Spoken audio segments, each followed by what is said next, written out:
Madam Secretary, would you lead the pledge? Yes. Allegiance to the flag of the United States of America and to the republic for which it stands, one nation, under God, indivisible, with liberty and justice for all. Bow our heads, please.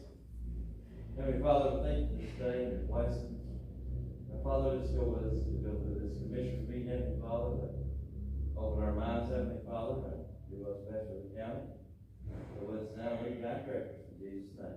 Amen. Thank you.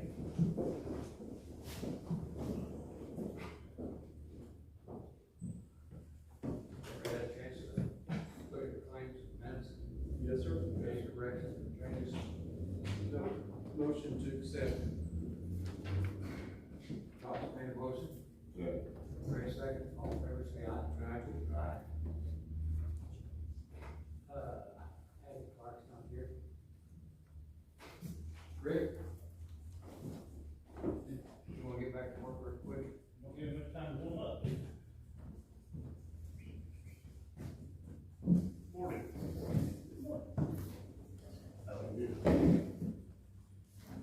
All right, let's see here. First up, we have a road inventory update. It is Glen Lane, also known as Church Road. The inventory shows 0.41 miles, that needs corrected to 0.25. Bunker Hill Church. I'll leave that shown in minutes. And I guess let's word it Glen Lane, AKA Church Road, because it shows up two ways, so just make sure I got the bases covered. How long has that been a road? At least 25 years. No kidding. We've got a little water issue back there, and that's how we've stumbled onto this. Is it right there beside the church? If you go to the east end of the parking lot, it shoots back behind the east end of the parking lot. And you kinda gotta pull out and go to the top of the hill to see you get out. Probably 5 places back in there. So blacktop is started yet? June 6th, I think that's a Monday. First Monday in June, I believe, when I start.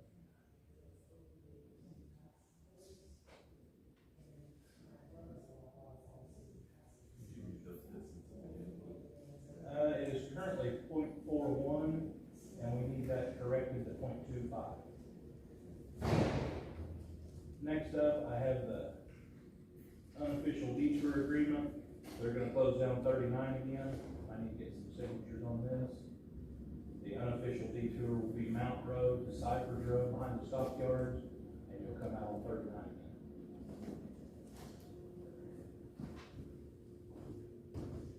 And they're getting ready to do a lot of work all around, so we'll have a bunch of detours next 2 weeks.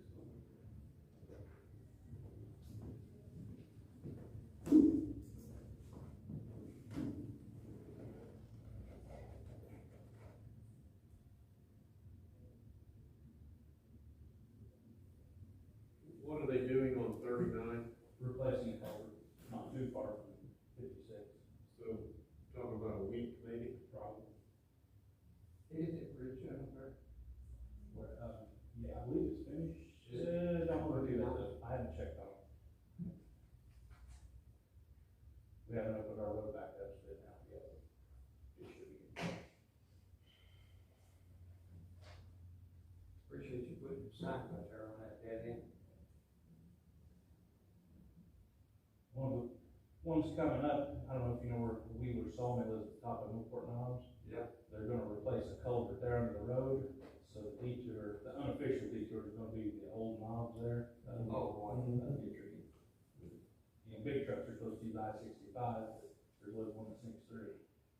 Every year when we had a paper drive at Beacon, and all the wood we get at paper every year, we didn't have, there wasn't a detour needed. We could always take that knobs coming back up, coming back home. GPS comes that way, there might be a surprise. Really big one. You.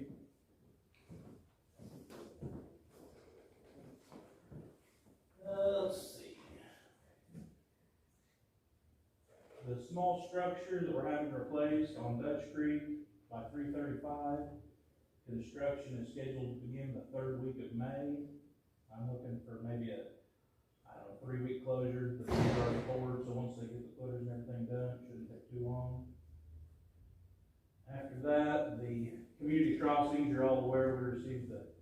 $1 million community crossing grant. It's currently being advertised. The bid openings will be at the meeting May 17th.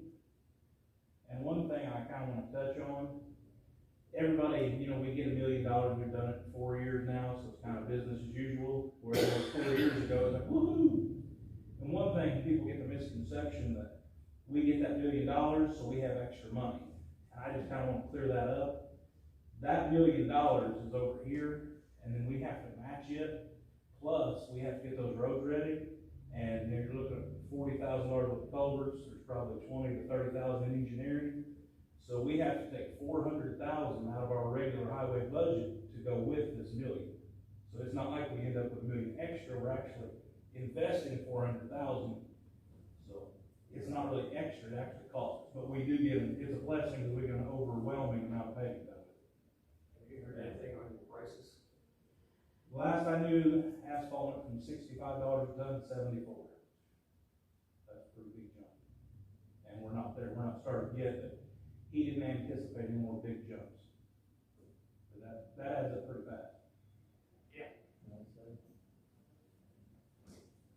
If we got any questions on the community crossings, I've got a truck update for you. As usual, everything's good news.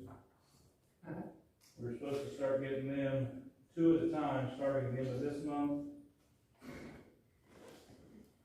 And now the first one is going in the shop. The tandem, if you recall, the tandem, the burnt, we had an insurance replacement. It's going in the shop, has a date put on it, the 13th, and estimated 3 weeks in the shop before it's finished.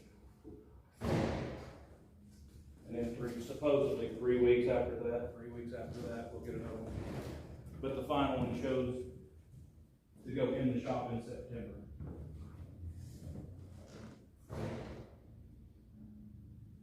These are 2-year-old trucks now, aren't they? Yep. And the trucking, let's see, Kentucky on Truck, the trucking company called me, and they've delivered the trucks. They're up there, all the, their part's done there. So they're starting to inquire about their money because they have to pay interest on it. So they want us to go ahead and pay for the trucks and blame the bed company on that. But the way it was bid was all 1 unit, the way we've got the money set up is all 1 unit, so I feel like when we get the trucks, we'll pay for it. Well, I think the state says you can't pay for them, you have to pay the river. So it would be illegal for us to pay. He told me he'd like to have the money, and I told him I'd like to be on blacktop in it. That's not where we're at. I mean, he should know that with the bid.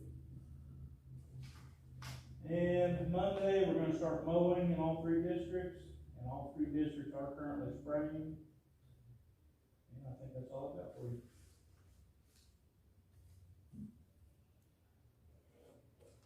Appreciate it.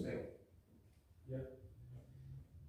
The list for us, we were gonna kind of wait on our new trucks to show up. I can't get rid of trucks, so I have a new one, so that's probably mentioning things for me. You have any other thing? We have, I know we've got probably 3 or 4 chainsaws up top, and a couple pole saws, small things like that. Can you come up with a list for us that we can turn in? No problem. And to be honest with you, I mean, we can hold off on the auction itself, but could you give us the list of the trucks that you will be selling, or whatever you want? Wherever you're gonna sell, come up with a list, and we won't do nothing until we get it. You said you were gonna save your mowers, didn't you? Yeah, just as hard as part I can get, the more we get for them, we're probably better off just sticking with them. You're probably right. And will the city gonna take one of the trucks? The city was interested in one of the same boxes. Okay. If you could, just give us a list of, if you're gonna sell Tiffany's desk or what. Only if you go good. You wouldn't do that. Thank you, Rick. Thank you, Rick. Are you, I am Abby Clark. you want to come forward, please? Abby's with the, Office of Attorney General. 40. Have a nice drive this morning. Yes, a wonderful day. Are you all doing well? Doing fine. You've got the floor. Okay. Take your time.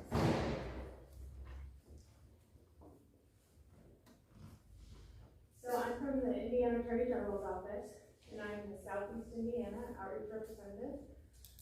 Washington County is one of my counties, so I'm just here to say hello, give you a little information about our office. And if you have any questions, please feel free to ask me. So, as your Indiana Attorney General, Todd Rokita works to protect your rights. Your rights to live your life in an environment free from deceptive and predatory business practices, where your unclaimed assets are returned to you as quickly as possible, where your tax dollars are protected from Medicaid fraud, where our businesses are protected from cyber fraud. Fraud hurts all our citizens, from our elderly citizens who have lived and served their country and communities, to our businesses on which we depend for jobs and economic opportunity. What are these resources we offer that does all of that? Well, we have our Consumer Protection Division. In Indiana, our Consumer Protection Unit in 2020 received approximately 20,000 calls and opened approximately 14,500 complaints. Why do we have so many calls or complaints? Well, we conduct investigations and take legal action in response to the Deceptive Consumer Sales Act, state and federal privacy laws, and other consumer-related statutes. We do this by protecting against identity theft, by educating consumers on how to keep their data privacy safe. We actually meet with governments and businesses, and just any group that's interested in hearing about common scams, how to better protect yourself, tools that you can use to keep your data safe, as well as what are your responsibilities in the case of a data breach. Very recently, we had an issue where there was an extreme breach of information in a telephone company, and we went in and were investigating to see, did they have enough security to keep their consumers safe?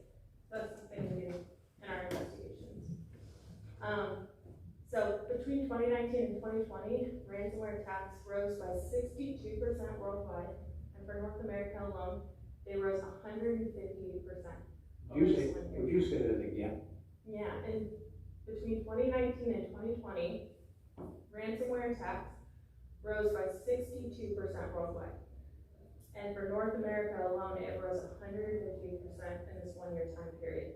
Most recently, we're seeing a lot of the data breaches affect more people. So when there is a data breach, it's in larger companies and more people's personal information is being used. So something our office most recently did is we're actually going on the dark web and we're investigating where those data breaches, where that information is being sold, and we're tracking that. We're trying to find those actors as well. And that's something we're constantly doing, especially with your phone privacy. I know that you will probably receive those robocalls that are super annoying. Well, our office is now working with telecommunication companies to further our technology and how we investigate and stop those actors. Most recently, we litigated a company that allowed people from India to use their company. They were paid to do this, to then call you all in the state of Indiana. And we said, nope, that's illegal, don't do that. We have a Medicaid fraud control unit. This is in cases on the provider side where a provider is stealing from either a Medicaid fund, or they're not providing services they said they would provide, or they're stealing medications themselves, or in cases where there's clear signs of abuse and neglect of elderly residents in Medicaid programs. So that's something we do as well. I worked in that unit. We worked really hard, and actually, from 2009 to 2020, our investigations led to 360 criminal convictions and more than $350 million in recoveries back to Indiana taxpayers. So we're really impressed. We also have our advisory division. This is something that would interest you as a government group. What we do is if you ask your state legislator to ask us to give an opinion on a state law. This is especially important when session closes and new laws are created or laws are amended. You can ask your state legislator, hey, what does this law mean for us? And then we'll give you an opinion. It's not legally binding, but it's just our way of providing you information. We're not anyone's personal attorney, so this is the way we can actually give you some information on the law. Finally, my favorite part is our unclaimed property division. What is unclaimed property? Well, it is any financial asset that has no activity for 3 years, goes into our unclaimed property fund. It's held there for 25 years, and then it goes to the state's general fund. This can be your money in forms of unclaimed wages or commissions, savings and checking accounts, stock dividends, underlying shares, pretty much any time that you have money that cannot get to you because maybe you moved or they don't have the correct address, it goes to unclaimed property. So last year, we returned more than $39,284,882 back to Indiana taxpayers. We're constantly doing it. It's one of my favorite things to do. I do unclaimed property tables. And we had someone find $14,000 at the Indiana State Fair last year. So it's really important to check that. You can do that by going to indianaunclaimed.gov, or you can text money to 46220. And make sure you check deceased loved ones as well. If you're the heir, you can get their funds. Are you finding more? I'm sorry. Are you finding more in government's offices being invaded by cyber? Yeah, I mean, I meet with a lot of government offices, and number one, there's some standards that you have to follow to keep your data safe. You can be legally liable if you're not up to date, so make sure you're doing that.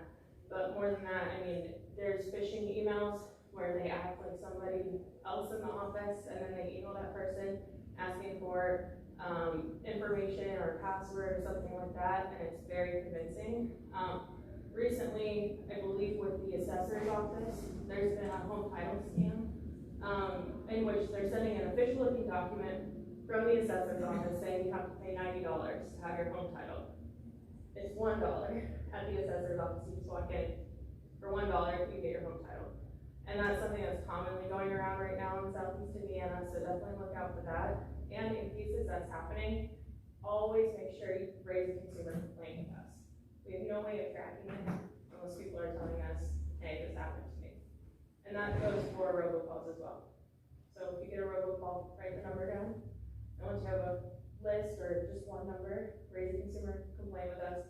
We can track that, and it helps us better stop these people from calling you. I know. You enjoy your job? I do.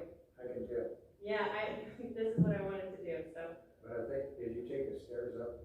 Yeah. Should've took the elevator. I know, I hurt my knee, so it was a step, but. Is there a number to call on those robocalls? Is it So, the Attorney General or? yeah, so we have our do not call list on our website, so sign up for that. And then we also, that's the consumer complaint protection. So if you sign up for the do not call list, and then you also raise those consumer complaints with those numbers that you're receiving, and that includes text as well, because we're actually working really hard on improving our technology to track those text messages that people are finding are extremely bothersome. That's how you would do that, to keep yourself better. You have a card? I do, I have a bunch of them. Good.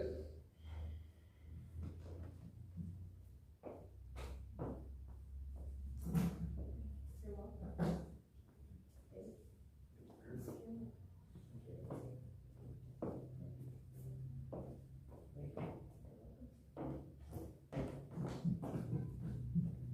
Please, anytime you need anything, have any questions, something I've done for commissioners in the past is I've done exploratory meetings, whether it be substance abuse, mental health, and I'm currently doing one on healthcare. I have some good resources for Medicaid.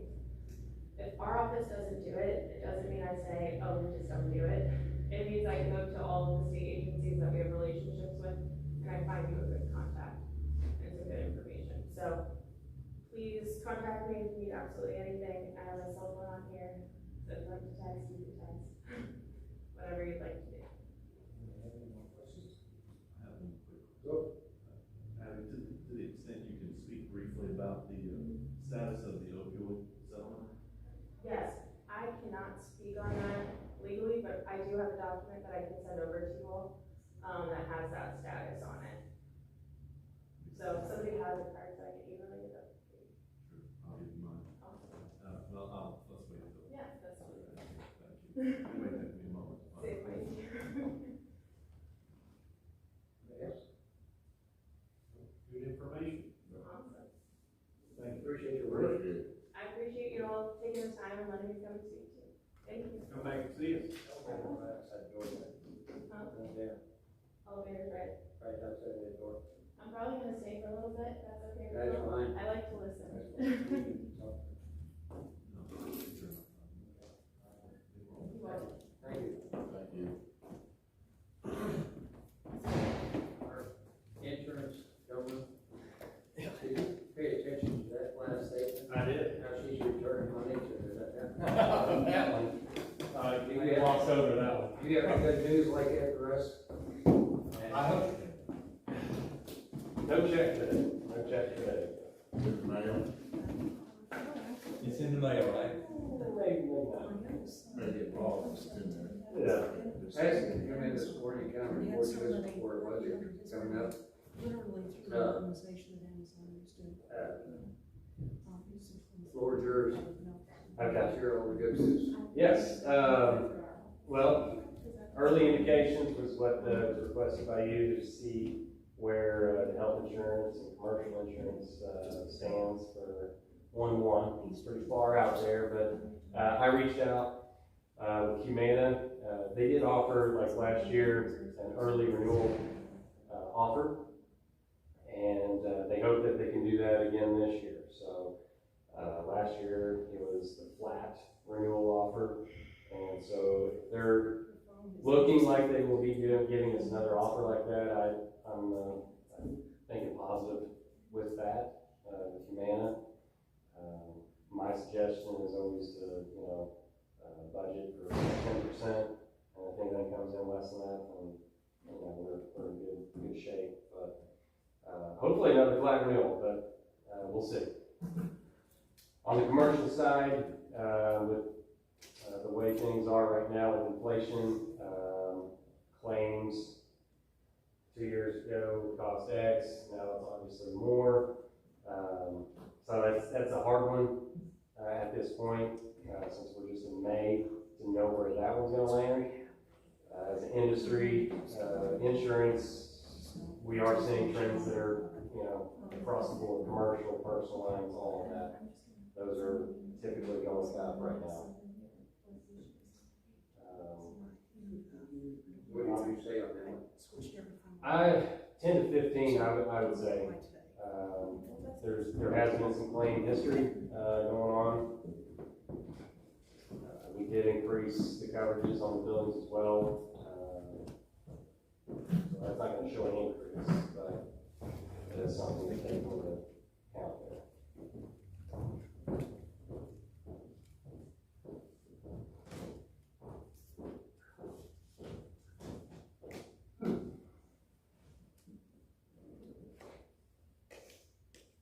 Do you know, like our ambulance, we've got 100% replacement, right? Yes, yeah, They're covered 100% total. correct. What is the percentage on police cars? So on police, the ACV versus replacement cost, or the special damage endorsement, that is on ambulances. What is covered under that in total would be fire trucks, ambulances, or hazardous material response vehicles. That's the criteria. Sheriff vehicles, being higher risk, they are not in the replacement cost valuation. I did, back in August 16, I did send an email just explaining that to the sheriff, that those vehicles were not covered under that valuation. So,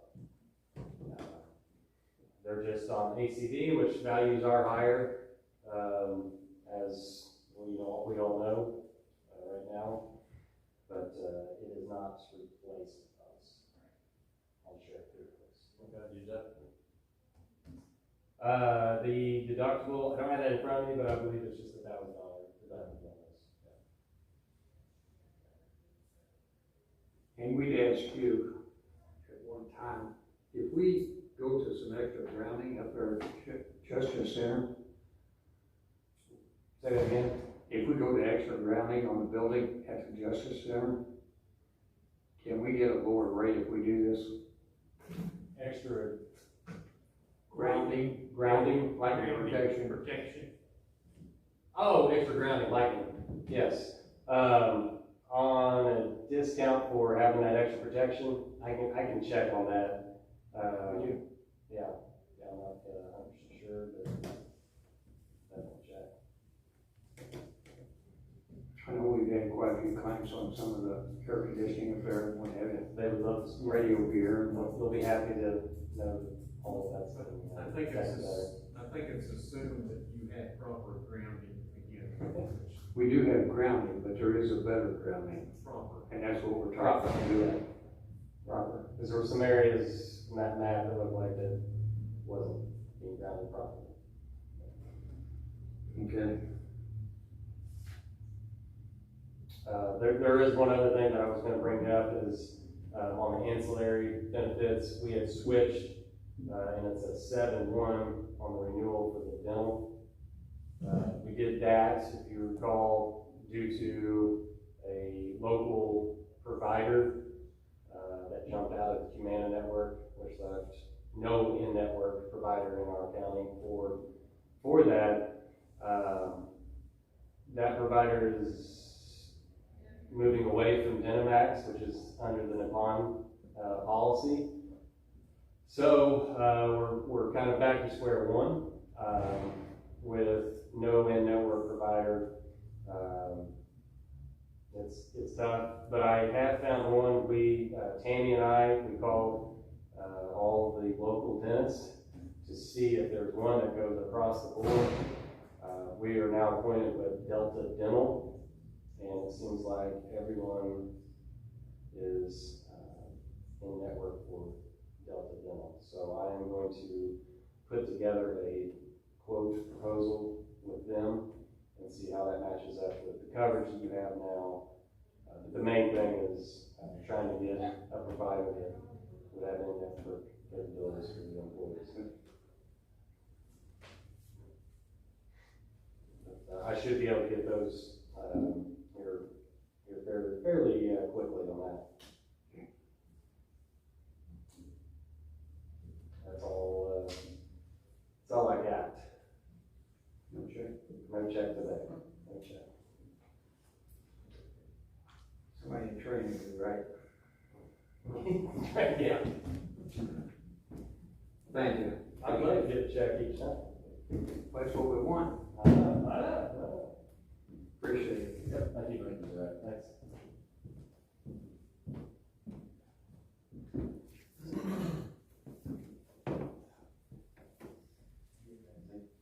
Just very briefly, I'll mention Todd, and you can speak to this if you'd like, Todd.